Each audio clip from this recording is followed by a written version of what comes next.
there. So I am back to give you my final Retin-A tretinoin updates. I started this series back in the summer. I think it was around July when I first started using Retin-A. At that time, my doctor had prescribed me the 0.025%. In that time, I've gone through a few adjustments, and I gave you a 1-week update when I first started using this. I did a 6-week update and a 3-month update. So now I'm here for my final 6-month update. I did have an increase in the strength of the product that I was using. In late November, I believe it was, I started using the 0.05%. This is still the cream version. This was a cream version. There's a gel option and a cream option. So I went with the cream after discussing it with my doctor. And I've been really happy with the process overall. Just going to go back on and touch on a couple of things that I mentioned in my earlier videos just to kind of bring everything together and kind of refresh everyone's memory if you've been sort of following this series.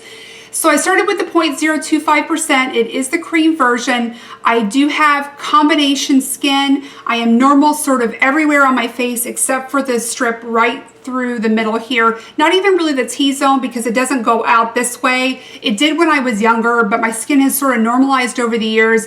And now my oiliness is pretty much confined to this area. But one of the really great side effects for me for the Retin-A has been that my skin has normalized quite a bit from here down. Now I still stay really oily in this one patch right here at the top of my nose, but everything else has gotten a lot more normal. Now the Retin-A is known for being very drying on your skin, and that does happen to me on occasion.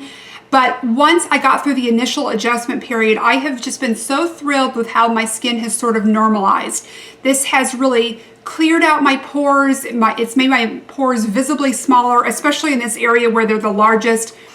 My makeup goes over the top of it a lot more nicely. Things don't settle into those pores where then it sort of emphasizes them and makes them stand out a lot more. And I'm not noticing the blackheads that I had before on my nose and chin. I still do have them a little bit in this area, but I'm noticing on my nose they're a lot less obvious and fewer and further in between, which is really nice. Now, I did tell you when I first started the Retin-A, there were some rocky patches that I went through. I'm not gonna lie, there was a couple points where I wasn't sure that I had made the right decision to start using this. I did go through, the dry, flaky skin, especially right around my mouth and nose, which is the area where I would always get dry in the past before I ever started using this. But I guess the worst part, the most unsettling part for me in the beginning was when I had a really major purging of my skin and a really bad breakout. I really questioned at the time whether it was my choice of formulations going with the cream, whether it was a heavier moisturizer I was using, or just the normal Retin-A purging process.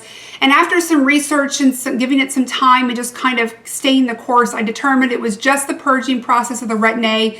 That did go away on its own. I think it lasted probably a week altogether. And it was, it was pretty bad at first, but I just felt like in my gut, I just wanted to stay the course and get through that and things would get better. And it really did. Overall, I am very happy with this regimen. Like I mentioned, I did go to a higher strength. My doctor had told me when I first started this to just use the 0.025% for a few months, give my skin a chance to adjust, and then when I was ready, I could call him for the higher strength. So I did contact him in November, and that's when we went with the 0.05%. Now, through my own research, I have found a lot of dermatologists saying that there's really no benefit and going to a higher strength Retin-A versus staying at the 0.05%. And I kind of keep seeing that being said over and over. So for me, this is going to be the highest strength that I go to. This is going to be my final increase in strength as far as that goes.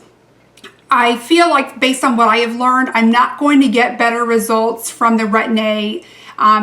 I'm not going to get better results from the Retin-A. If I want to see more dramatic results in the lines and things on my face, I'm going to have to go to a cosmetic procedure, whether that be Botox or fillers or laser resurfacing, something like that. I feel like the results that I'm getting from the Retin-A right now are probably the maximum benefit that I'm going to get. Although I'm very, very happy with it, I am managing my expectations. I know that, you know, in order to get really smooth, perfect skin without the lines or wrinkles, I am going to have to go to some sort of injectable or some other, you know, a little bit more serious measure. But for right now, I've been really happy with how it sort of softened the lines, especially right here around my mouth and on my forehead, which is where they're the most pronounced, where they bother me the most. And of course, it hasn't taken those completely away, but it has softened the appearance of them, made them a little bit more smooth. So I really do enjoy that. I do like that it's normalized my skin quite a bit. I would rather, coming from sort of a really oily place, especially in my younger years, I do enjoy kind of needing to add moisture back to my skin rather than always having to blot it away and take it away. And I also really like the brighter, more glowy appearance of my skin. I'm getting a lot more compliments from people noticing my skin, which really didn't happen to me in the past. And I've just noticed that things are softer and brighter, especially here around my cheekbones. And all of my makeup just sits on top of my skin a lot more nicely. Things go on more smoothly. They don't settle into my pores. The pores aren't kind of standing out when products start to settle in them and make them really obvious. And so overall for me, it's just been a very good experience. Now, I know for some people that your skin is just always going to be too sensitive. Maybe there's some already some skin conditions that you may have, some sensitivities that won't ever allow you to adjust to the Retin A. So this is definitely something you need to talk with your doctor about before starting it and deciding whether or not it's going to be the right decision for you. For me, I felt like all the bumps in the road that I sort of had were going to be temporary, and ultimately I was going to see the results that I had wanted when I started it. And I knew what to expect. I knew that my skin wasn't going to be perfect, that it was just going to give me some reasonable results that I've really, really been happy with. I am using the CeraVe PM as my nighttime moisturizer, and I have found that to be really, really adequate at just normalizing my skin. I find that it really calms down any irritation that I might get. But the other thing that I do is if I just notice a little bit of extra flakiness or dryness, I just back off of the Retin A for a couple nights, just use the CeraVe exclusively, and everything is really, really happy and calmed down after that. The other point that I just really wanted to emphasize is that once you start using Retin A, and really anytime, whether you're using Retin A or not, sunscreen is so important. I was always pretty diligent about sunscreen, at least I have been in my late 20s and 30s. But once you start using Retin A, it's really no longer optional. You must use it. Your skin will become very hypersensitive and photosensitive. So you really need to make sure that you're protected before you go outdoors. And because this top layer of your skin is constantly being exfoliated from the Retin A, you're much more susceptible to burn. And any kind of burning that you get is just taking away all the good benefits that you've gotten from the Retin A. So you really want to just make sure that you protect your skin. The Retin A is like an ongoing process. It's not something that you can just use for a little while and maintain those benefits.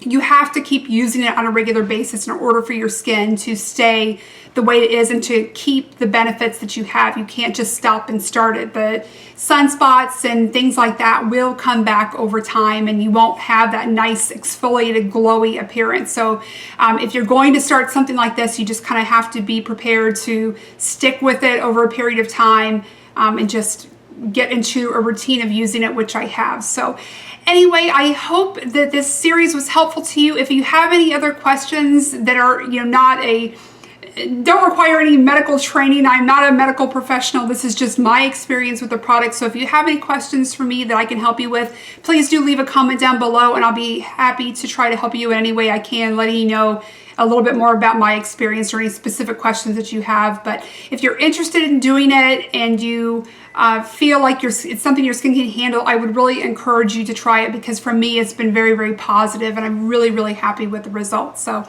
I thank you so much for watching, and I hope to see you very soon. Bye-bye.